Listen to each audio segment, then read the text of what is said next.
Currently on the internet we see a lot of cyberbullying on sites like Instagram, Twitter, YouTube and Facebook, and it's time for it to stop. I'm from Scotland. I'm from Italy. I'm from Norway.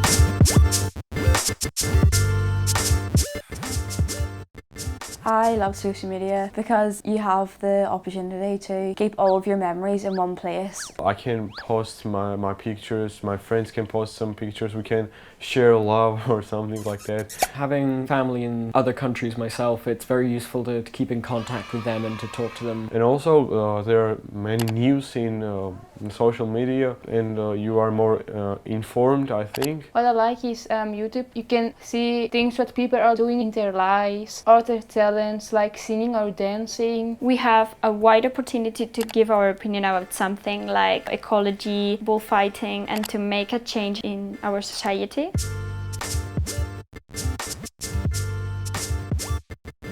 If children use the internet to avoid things in life, the internet can be like, I don't know, drugs or something.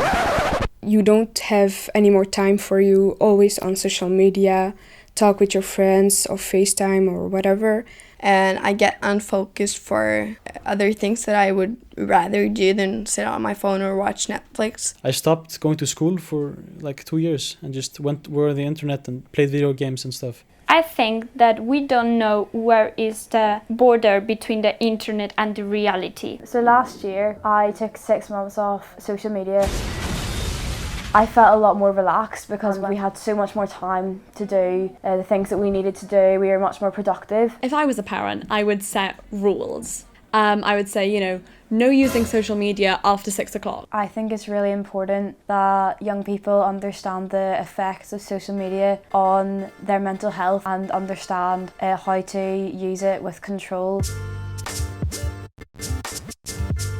For me, privacy is choosing with whom I share my personal feelings, pictures, text. It makes me really angry that Facebook have our data and have all these small prints that we can't comprehend because they're too complicated, but they still just let us sign them off and sign all our rights away. If you think that's bad, go to Google Earth and type in your address.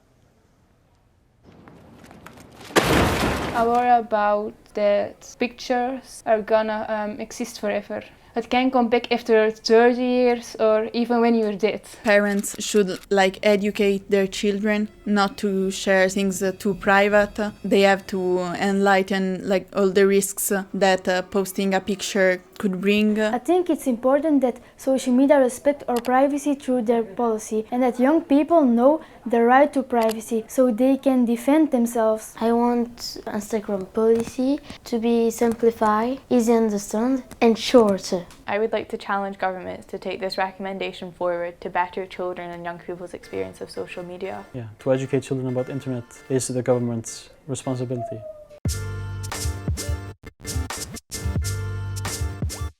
Sexting, cyberbullying is a reality. Sexting is sending, receiving or forwarding sexually explicit messages, photographs or images. Self-esteem of people can drop when they get cyberbullied. Like to insult someone with a fake account for no reason. And that can lead to serious mental health issues, possibly suicidal thoughts or self-harm. And my opinion is that kids around the age of 40 need to be held accountable for their mistakes, like sexual harassment or extreme bullying. What I think is the most important thing to do is to educate children about the internet. Currently we see that although this is an issue that affects a lot of young people, it's not really talked about, and the information surrounding it just doesn't really exist. And we're kind of alone in that area. My mother, for example, doesn't know, or my teacher don't know how to say, oh, if you suffer cyberbullying case, you must do this. Maybe the best way to inform children is to include digital education in school.